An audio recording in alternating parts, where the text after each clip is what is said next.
So, you realize you're an Indigo. You realize that hey, you're on this spiritual path, and you're supposed to be making a difference in the world. That's what you feel you're what you were placed here on the planet at this time to do.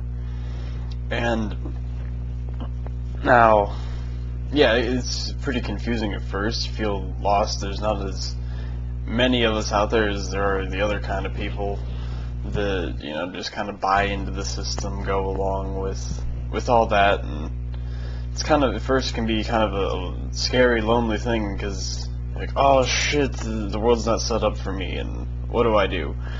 But I don't know.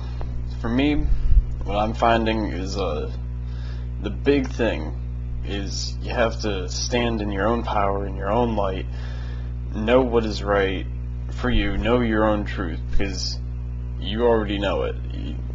You've known this since you came here, since your entire life. You know something's a little bit different, and it's what I found is helpful for me is just you gotta work at first on being able to stand in your own light and your own energy, and be able to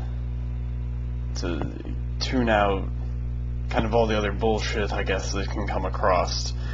And for instance, the other day I went downstairs, and this is before I had grounded myself and kind of put a shield around my energy, I guess, or not really put a shield, but kind of before I was really holding my energy like I should be.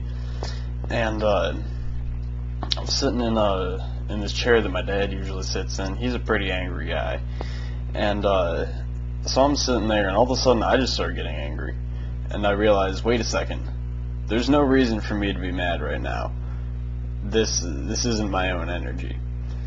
And then later that day I was talking to my aunt, and she's big into this. She's a pretty good teacher for me, help guide me down this path. And what she told me is that just means that my boundaries, my barriers around my energy aren't strong enough, and that's what I need to work on, is more consciously focusing on keeping these barriers strong, and that way, other people's energy is not going to get in and start screwing with mine and kind of knock me off my path, because no one wants that.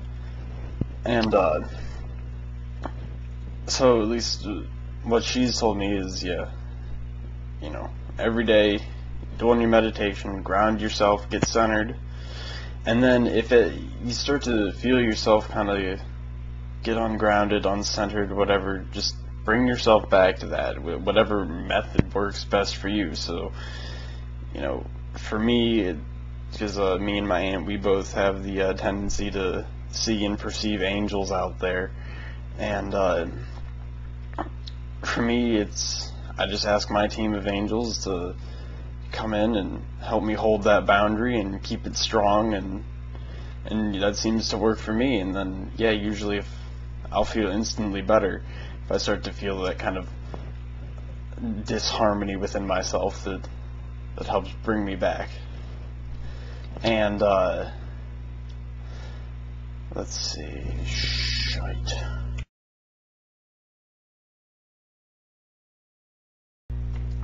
So then, what else does it mean to be an Indigo? Well, let's see. Off the top of my head, I can think that it's stand in your own light.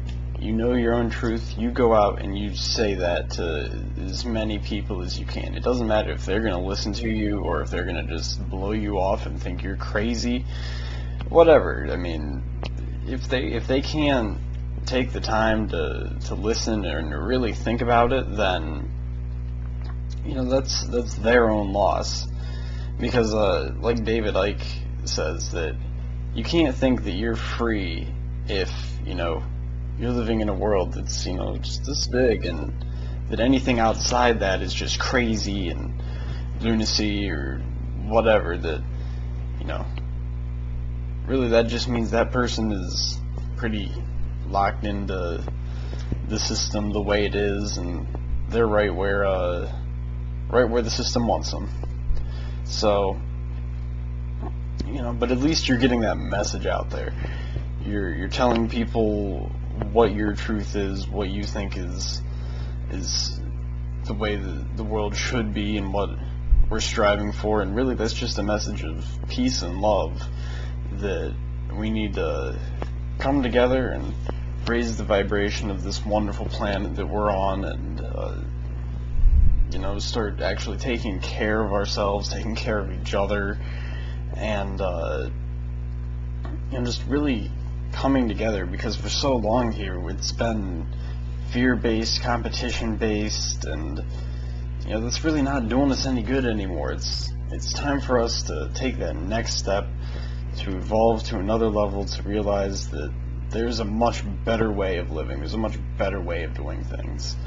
And that's what I think that us Indigos, that's what we're here to do, is help bring the energy and the vibration of the planet up, and get as many people on board as we possibly can, and help make that big change in the world. Because the change isn't going to be made by going out and physically fighting anyone, or trying to bring down the system in any conventional sense. No, that's not going to work. We've seen that. People have tried to do that before. It doesn't work.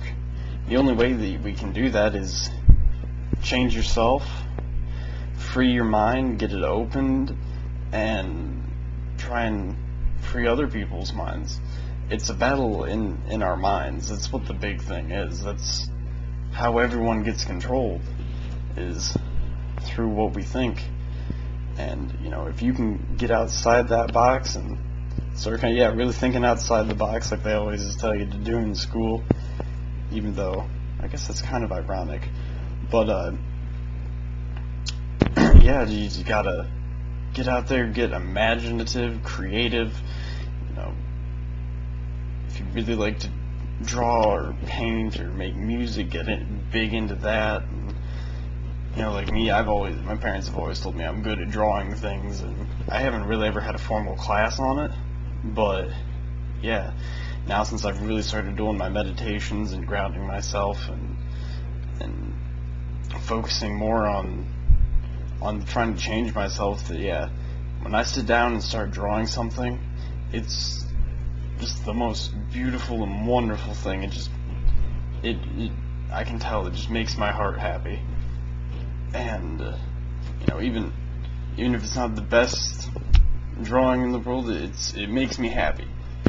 And I love making music, I love playing my drum set, and so whatever it is that you like to do, your form of creation, just go out there and do it, practice it, and love it, and enjoy it, embrace it. So that's what it's all about, embracing what you love, bringing into your life what you love, and making a change.